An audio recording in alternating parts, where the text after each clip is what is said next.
Hi everyone, this is Dr. David Kidd with a brief instructional video for students in Modernist Self-Fashioning, and this is my first effort to give you all some things to help you with James Joyce's Portrait of the Artist as a Young Man. And I'm sitting here in my ball chair, which I had a little picture of that before the video for you so you could see where we are here in West Ghent. I feel a little bit like a villain in a James Bond movie, but the acoustics in this thing are really quite good. So I'm really happy with the way that's working. So this short film is not meant to replace any instructional time. It's meant to supplement things while we're out of school for the coronavirus shutdown. And I do hope that we'll be able to see each other again soon. But I have no idea what the future is holding for us. We'll all stay tuned and we'll do our best. And this video is an effort in that regard to try to do our best to understand these things. I'll be sharing with you my notes from a Google document with all the stuff about this video that I'm kind of working from in this, my outline, and the full quotes of things from the first two parts of Portrait of the Artist as a Young Man. I wanted to remind you all of a few resources which are on the Google document that I'll share, that some of which I shared with you in class on Thursday. And those resources are the School of Life video on James Joyce, about an 8-10 minute video, and it's really quite instructive and visually pretty imaginative. So check the link on that. That's a really great thing to watch. Also, take a look at the story of Daedalus, and Wikipedia is fine for this sort of thing. And make sure that you have some grasp of the mythological story, who Daedalus was, how the labyrinth worked, and how Joyce might be using that as one of the fundamental myths that he's working through in Portrait of the Artist. A couple of other things to think about, resources that I've also mentioned. The free online podcast that has two really great Irish actors reading the Portrait of the Artist as a Young Man, and the entire novel. It's free. It is really fun to hear it in those voices, and I think an instructive way for you to work through the text. So I wouldn't blame you if you've listened to that podcast, had your text open with a pencil. That's a great way to read this text. Like a lot of the books that we're reading in this course, they're challenging, they push you, they're going to take you to some places that will really push you as a reader and a thinker. And you'll learn a lot about Catholicism and about Ireland and about language and culture and psychology, and there's really just a wealth of information in Portrait that you can access.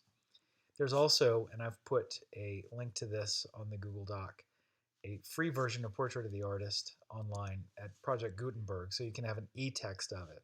If for some reason that book didn't make it home, or you're having trouble accessing a passage, it's easy to look up a passage in an e-text. So that's a really good thing to have. So I also want to tell you all that it's a Portrait of the Artist as a Young Man is a Bildungsroman, a term that you're probably familiar from ninth grade English that you've heard before. And a Bildungsroman, it's a German term, a novel about someone's growing up. So a coming of age story is another way that people talk about those. Inside the area of the Bildungsroman, there's another novel called the Künstlerroman, and that is the story of an artist's development. And Portrait of the Artist is one of the ones mentioned on a short list. There are actually several novels that are devoted to an artist's development, and they're pretty interesting. So, as a way to think about Joyce and a way to think about the novel as a whole, I want you to draw on the Daedalus myth and to think a little bit about how labyrinths are intricate structures that involve someone in a twisting and turning through a few different passages. And Stephen Daedalus in the novel, is kind of trapped inside various labyrinths. And let's also think of the labyrinth as a kind of world view that he's trying to work his way through. So some of the things that nominate themselves and come to him in this novel as labyrinths that he must work through, or worldviews that compete for his attention and his adherence, are Irish nationalism and Catholicism. And then he's also going to encounter some others, some that are less officially organized as those are. And his family, his peers, his school, athletics, academics, romance, love, aesthetics, all of these things are going to compete for his attention and try to draw him in. And to some degree, some of these thought systems are actually dangerous ways to ensnare who he is and keep him from becoming the person he's going to be. In other ways, they are what you need to work through, what you need to incorporate as part of the self that you have fashioned. So, back to our course title, Modernist Self-Fashioning. We're getting to crawl inside Stephen Dedalus's life and brain, and through the stream of consciousness technique that Joyce is deploying, we're seeing how he works through these labyrinths bit by bit. And it's enormously instructive if you can tune into it um, in that kind of way. So now I'm going to take out some passages in the book that I think are really worth thinking about. And I'm going to look at them with you on page 6 and 7 in part 1. And we'll do part 1 first, which goes chapter 1 to page 61. On pages 6 and 7, and young Stephen is thinking about a book of sentences that he's quite fond of.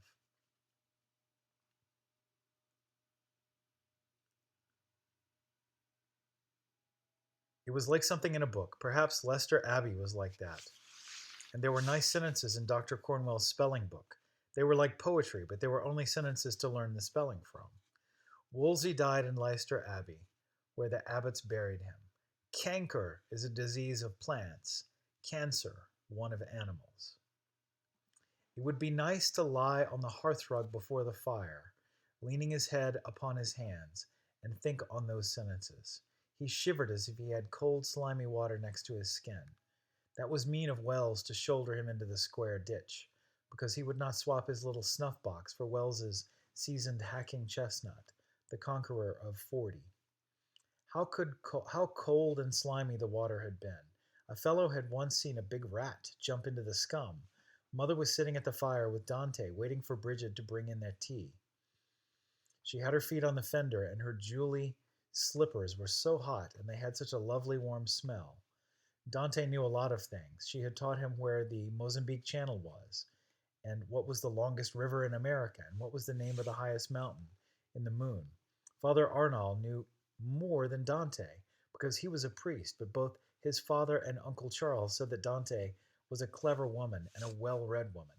And when Dante made the noise after dinner and then put up her hand to her mouth, that was heartburn. Now, notice in that passage, and look through it as you contemplate it on the Google Doc, you can see in there that the stream of consciousness, as he jumps from one sensory experience to another, the cold, and thinking about the warmth of the hearth, and then the cold and the ditch that he's fallen into, and then back to some of the things that he's learned from Dante and others, Mozambique Channel, and so on. And then even almost like a glossary, a personal dictionary glossary that the young Stephen is figuring out here, that by the entry for the word heartburn, that's the noise that Dante makes after dinner and puts her hand up to her mouth. And so that for him is the way that he remembers that. And it becomes like his own personal lexicon of how the world works. All right, so the next passage we should look at is on page 10. And early on, just like Faulkner in As I Lay Dying teaches us how to read As I Lay Dying, and we do some close reading. That's the way we get close. We get close to the text. It's close reading. That's the way that you can understand a text better, is if you really go after the patterns in the language and the things that are there. So on page 10, we have a pretty fascinating passage too. And this is where he's trying to figure out his peers and the other people that he's getting to know as he grows up, the older boys especially. About halfway down page 10. Then the higher line fellows began to come down along the matting in the middle of the refectory. That's the way the Irish actors say it, but I'm so glad to see the word refectory in a text. Paddy Rath and Jimmy McGee and the Spaniard who was allowed to smoke cigars and the little Portuguese who wore the woolly cap. So we get a kind of portrait of all the people in his school, a quick montage of them. And then the lower line tables and the tables of the third line, and every single fellow had a different way of walking.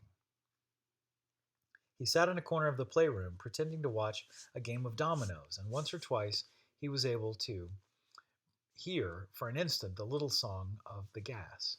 The prefect was at the door with some boys, and Simon Moonan was knotting his false sleeves. He was telling them something about Tullabeg. Then he went away from the door, and Wells came over to Stephen and said, "Tell us, Daedalus, do you kiss your mother before you go to bed?" Stephen answered, "I do." Wells turned to the other fellows and said, "Oh, I say, there's a fellow says he kisses his mother every night before he goes to bed." The other fellows stopped their game and turned round laughing. Stephen blushed under their eyes and said, "I do not." Wells said, "Oh, I say, here's a fellow says he doesn't kiss his mother before he goes to bed." They all laughed again. Stephen tried to laugh with them. He felt his whole body hot and confused in a moment. What was the right answer to the question? He had given two, and still Wells laughed, but Wells must know the right answer, for he was in third of grammar. He tried to think of Wells's mother, but he did not dare to raise his eyes to Wells's face. He did not like Wells's face. It was Wells who had shouldered him into the square ditch the day before because he would not swap his little snuff box for Wells's seasoned hacking chestnut and the Conqueror of 40. It was a mean thing to do. All the fellows said it was. And how cold and slimy the water had been. And a fellow had once seen a big rat jump plop into the scum. The cold slime of the ditch covered his whole body, and when the bell rang for study and the lines filed out of the playrooms, he felt the cold air of the corridor and staircase inside his clothes.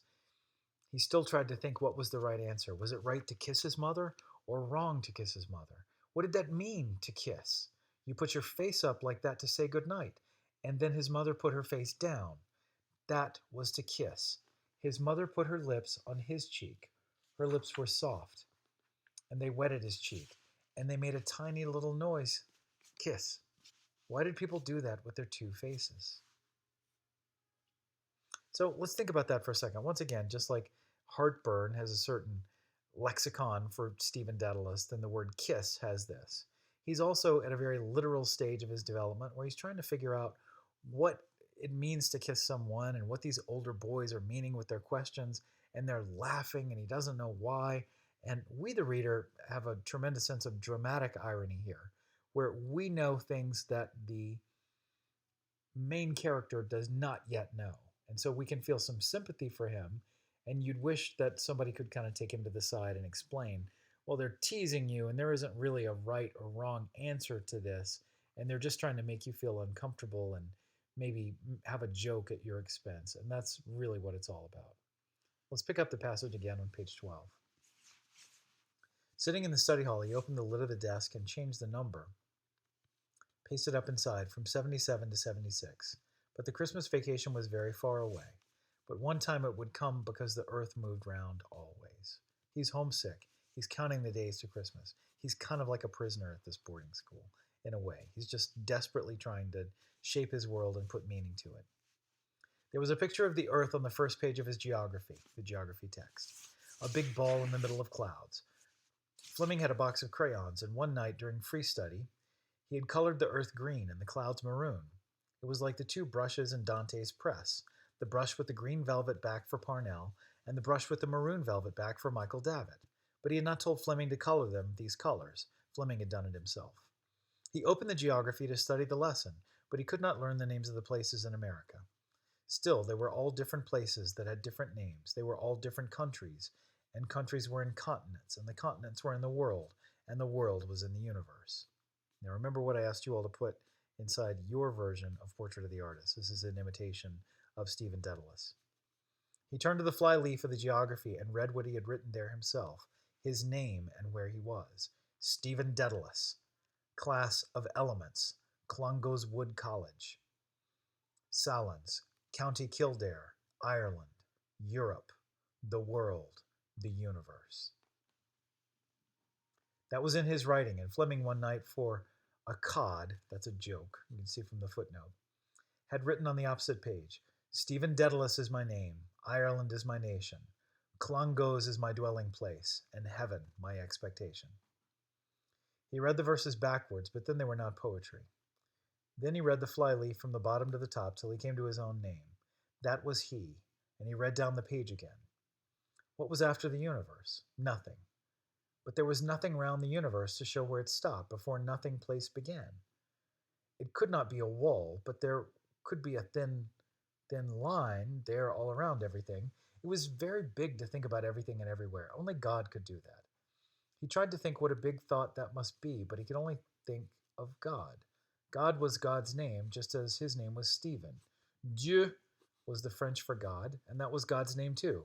And when anyone prayed to God and said Dieu, then God knew at once that it was a French person that was praying. But though there were different names for God in all the different languages in the world, and God understood what all the people who prayed said in their different languages, still God remained always the same God, and God's real name was God. So this passage has a wonderful kind of logic to it. You see that Joyce, like Faulkner was with his character Vardaman in As I Lay Dying, is giving us an unvarnished, untouched version of the mind at an earlier era, and it's extraordinarily valuable to see how that mind worked through things. That think of the third grade version of yourself. You were just as worried about issues and complex things, and you thought through them using the tools you had at that time, just like you're using the tools that you have now to work through the problems that are in front of you. But at another time in your life, you'll be able to look back at that part of your mind and think, boy, I wish I could have thought this instead. And look how clumsy my logic is, and so on, like that. There's also something of a precocious nature in the way young Stephen is talking about things here. And he is a smart guy, and he engages our sympathies, and we're really interested in seeing how he figures all of these things out. Let's pause for a minute while we find the next.